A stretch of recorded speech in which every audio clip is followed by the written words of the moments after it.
Are you having a hard time figuring out what to get Dad for Father's Day? You should check out Row 1 Brand's Vintage Pictorum Gallery. They have America's best sports art. With over 7,200 historic sports prints, you're assured to find something unique for Dad this Father's Day. Instead of a boring old tie, get him a historic baseball photo taken by Henry High Sandom at the historic Polo Grounds Stadium in New York City during the 1894 Temple Cup. Or, if he's an NFL buff, check out the 1963 vintage NFL poster. These are so good looking that you'll be amazed how they turn out. Shop now at sportshistorynetwork.com/row1 and save 15% off your order.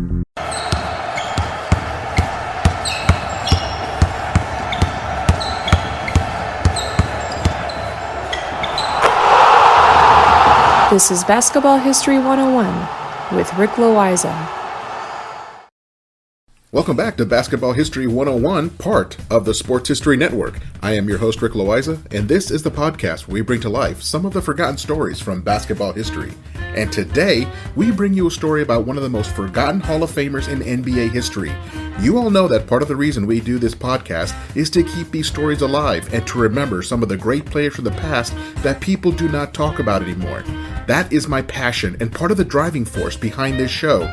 But our subject today is truly forgotten. It's not just that people do not talk about him anymore, although that is true, but I was going through a few lists of some of the all-time players in NBA history, and he's not on any one of these lists. That is literally being forgotten. Our subject today is a player by the name of Bob Davies. On his Hall of Fame plaque, it actually says, "First Superstar of Modern Professional Basketball." So why am I so worked up this week? By the time I finish this story, hopefully you will feel the same way. If we go through the NBA and talk about the best dribblers from each era, we might start with Steph Curry and Kyrie Irving from today's game, and their ball control is at another level. But before that, there was Jamal Crawford or Allen Iverson. Before that, there was Tim Hardaway. And then going backwards, we have Isaiah Thomas and Pistol Pete Maravich. If we go all the way back to the 1950s, we have to talk about Bob Cousy. That is where most people stop when it comes to the best ball handlers in NBA history. But I want to take it back one more generation to the late 1940s, because that is where we find Bob Davies, whose nickname was the Harrisburg Houdini. He was the inventor of the behind-the-back dribble. Back in the day when many players are still taking two-handed set shots, to see a guy coming down the floor at full speed and pull a behind-the-back dribble on his way in for a layup was like seeing the future. It was almost like taking Jason White Chocolate Williams and dropping him into the 1940s. He once played before a packed crowd at Madison Square Garden back in 1941 and used his behind-the-back dribble to great effectiveness. It was all the people could talk about. The New York papers used a ton of ink talking about this player from Seton Hall University who actually dribbled behind his back. Fans were amazed. If they had video highlights of Davies back then, they would have gone viral.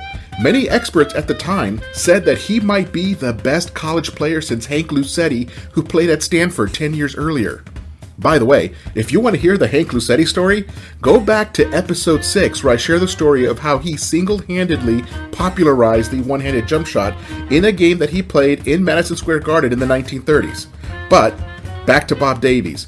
Back in 1971, for the NBA's 25th anniversary, they named their Silver Anniversary team. This was a list of the 10 best players in NBA history, excluding players that were still active at the time, which is why you don't see Wilt Chamberlain or Jerry West on the list. But here is the list of the 10 best players in NBA history as far as the NBA leadership was concerned back in 1971. The list is this: Bob Cousy, Bill Sharman, Sam Jones, Bill Russell, George Mikan, Bob Pettit, Dolph Schayes, Paul Arizin, Joe Fulks, and Bob Davies. So why is he not talked about more? My best guess is that there is virtually no footage on him playing anymore. He primarily played in the days before game footage was saved. He did play on TV quite a few times, but hardly any of those games were actually recorded. But I feel like I'm getting ahead of myself here, so let me take you back to the beginning of his story. He was born on January 15th, 1920 in Harrisburg, Pennsylvania. He was the kind of all-American kid that was good at everything he tried. He was quite simply a good all-around athlete. Back in 1931, he took third place at the National Marbles Tournament. He was 11 years old at the time. Just 3 years later, he returned to the National Marbles Tournament and lost the semifinal match to future Baseball Hall of Famer Harold Pee Wee Reese. But not everything was roses for the Davies family. In 1932, right during the heart of the Great Depression, his father Idris lost his job and money became very tight for them. But they made it through and did everything they could to make every dollar stretch as far as possible. By the time he reached high school, it seemed that he played on every team the school had. He was the captain of the basketball team and the baseball team.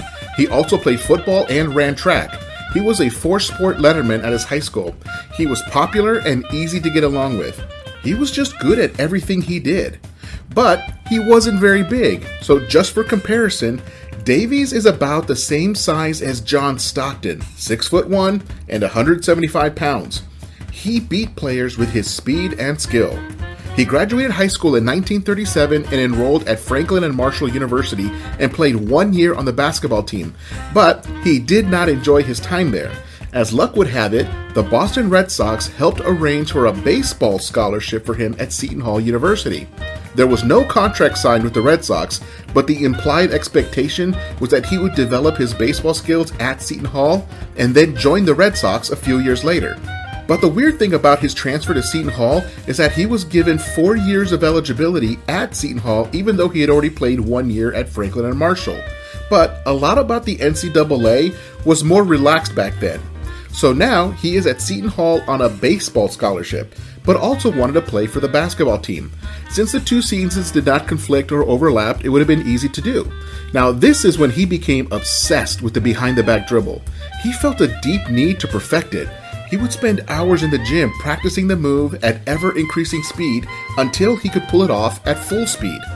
He decided to walk onto the basketball team and join the freshman team. With his leadership, they beat the varsity in a practice game. That is when Seton Hall knew that they had someone special. He also played well for the freshman baseball team, and they also knew that they had someone special. Heading into his sophomore year, he was able to join the varsity of both teams and really make an impact for the school. He was part of a group of 5 sophomores on the basketball team who were known as the Seton Hall Wonder Five. The group included Ken Pine, John Ruthenberg, Bob Fisher, Bob Holmes, and Bob Davies. Yes, Bob was a very popular name at the time. They started a 43-game winning streak that would extend into their junior year. He also hit .381 for the baseball team and then spent the summer playing semi-pro baseball for the Burlington Cardinals in order to stay in shape for the next school year. His popularity continued to grow as he was featured in a few newsreels that were played before movies at the movie theater. Remember, these were the days before TV as we know it today. Nat Holman, the Hall of Fame basketball coach, called Davies the best basketball player he had ever seen. After that sophomore year is when Davies decided to make basketball his primary sport. He still played on the baseball team, but they switched his scholarship over to the basketball team. Due to the success of the Wonder Five, Seton Hall was able to build a brand new gym nicknamed the House That Bob Built. I guess when you have 3 Bobs in your starting lineup, it could have been any one of them, but in this case, it really was about Bob Davies. The school paid $800,000 to build that gym, and that was back in 1940. 2 years later, in 1942, he graduated from Seton Hall as an All-American basketball player and with a record of 55-5 while on the varsity. He actually graduated early and skipped his final baseball season in order to go into the military. Seton Hall, along with many other universities, created an accelerated program for their senior men so that they could get their degrees before joining the war effort. The Japanese had bombed Pearl Harbor just a few months earlier, and America needed every man available to help win World War II. So, instead of going directly to the pro leagues like most college athletes of Davies' caliber, he joined the Navy, where he was stationed at the Great Lakes Naval Training Station in Chicago. That was actually a lucky break for him, because Davies had been invited to play in the annual College All-Star Game, which took place in Chicago every year. A team made up of college all-stars would be matched up against a professional team. In this case, it was the Oshkosh All-Stars from the National Basketball League. the NBA did not exist yet, so the NBL was the top professional league at the time. Also, on a side note, the Oshkosh All-Stars were not really an all-star team. They were a regular team from the NBL who just went by the name All-Stars. In any case, the college players beat the professionals by a score of 61-55, and Davies won the game MVP award. Davies would later say that this is the game when he knew he could make it as a professional basketball player. But before starting his professional basketball career, the United States needed to win World War II. While he went through his training for the Navy, he played on the base basketball team called the Blue Jackets. They would schedule games against other bases and even against college teams. His Blue Jackets team once beat the University of Kentucky 53-39, and Kentucky coach Adolph Rupp called the Blue Jackets the best team he had ever seen. Davies entered the Navy as a third-class petty officer, and when he left the Navy 3 years later, he was a lieutenant. But this is what he did while he was in the Navy. He was a submarine chaser. He commanded a ship that patrolled the Mediterranean Sea looking for German submarines and engaging them if necessary. Davies never shared much about his time in the Navy, so not much is known about the specifics of his service, but that is not uncommon. My wife's grandfather also served in World War II, and he never spoke of his time in the service. But we do know this: anytime he had shore leave, he would find a gym and he would play pickup basketball with anybody else who was willing to play with him. As always, he played pickup games like they were the championship game. But once the war was over, it was time for him to join the professional ranks of basketball. At the time he left the Navy, the NBA still did not exist yet. The premier basketball league at the time was still the NBL. The NBL did not have a draft the way we think of it today. When a player became available, every team had the opportunity to outbid each other for that player's services. In this case, it was the Rochester Royals that stepped up and offered him the best deal. It worked out in a lot of ways as the Royals were loaded with talent. And if the name Rochester Royals sound familiar, it's because they still live on today as the Sacramento Kings. And this is actually a good place to take a break. Davies has just completed his naval service and is about to become a professional basketball player, so we'll be right back with the rest of his story.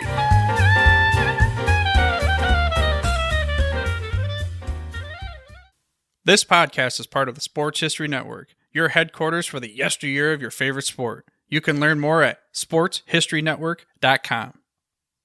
Welcome back to the show, and we will continue with Bob Davies' professional career.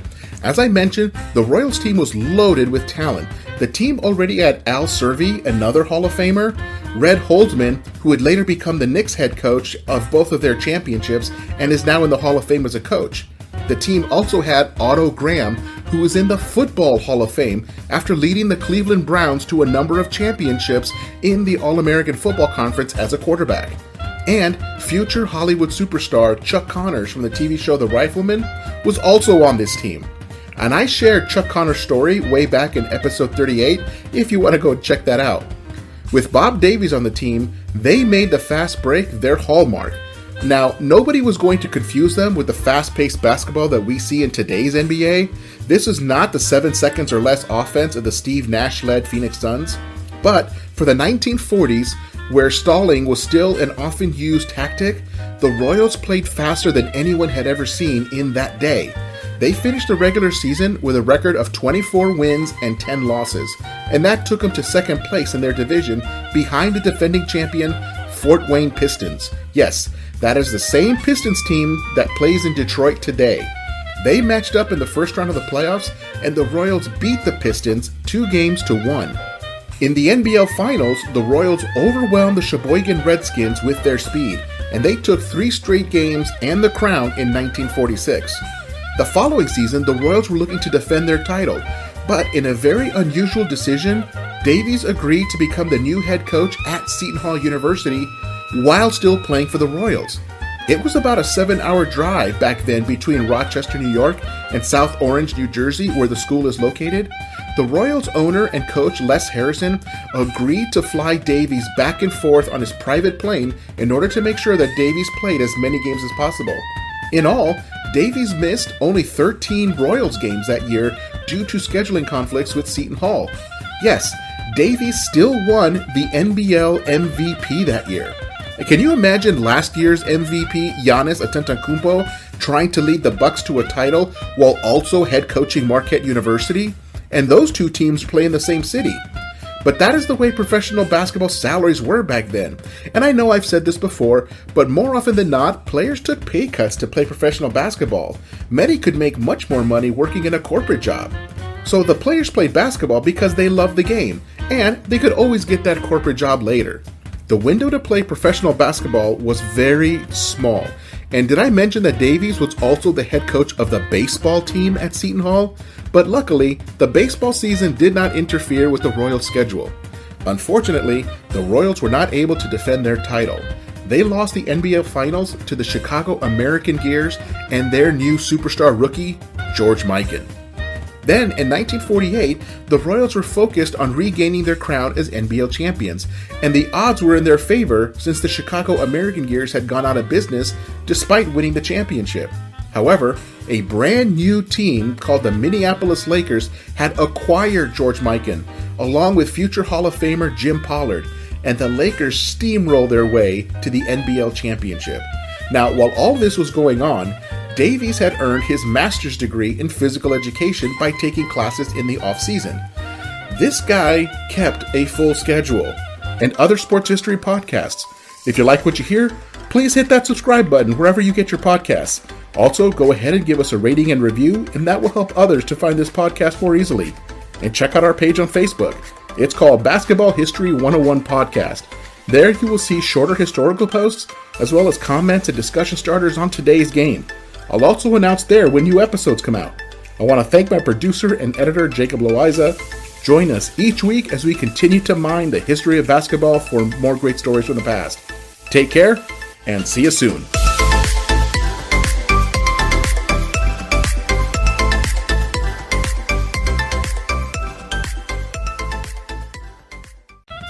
For the NBA, this was a big coup. Not only did they want these teams for financial stability, but what they really wanted was the superstars of Mikan and Davies, because those two players sold tickets, and that was good for everybody. The first year in the NBA, which was 1949, was a successful one for the league. At the end of the season, they named their All-NBA first team, and We here at the Sports History Network proudly partner with 26 podcasts, all revolving around the history of sports. But did you know that many of our hosts were sports history authors way before they started their shows? It's true. We've got Joe Ziemba, host of When Football Was Football, Joe Zagurski, host of Pro Football in the 1970s, Mark Morthier, host of Yesterday's Sports, Tommy Phillips, host of Lombardi Memories, and Scott Adamson, co-host of From the 55-Yard Line. All these authors have many books for you to choose from. To check them out, go to our website at sportshistorynetwork.com/sportshistorybooks. Pick up your copy today. Soundtrack provided by Kevin MacLeod of filmmusic.io.